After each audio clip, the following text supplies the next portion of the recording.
Hello everyone, today we're gonna see how to download Jump Force Mugen V10 on PC.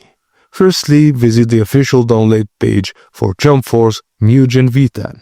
Click on the provided download link. You may be prompted to allow access to an external link, so grant the necessary permissions.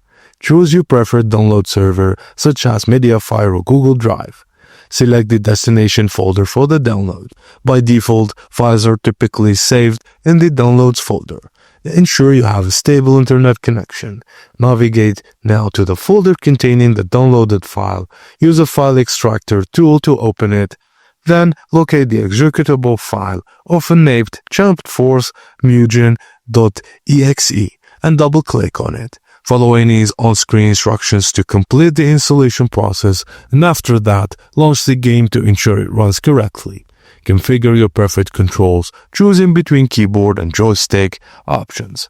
And that's it guys, thank you for watching, and please don't forget to like and subscribe for more.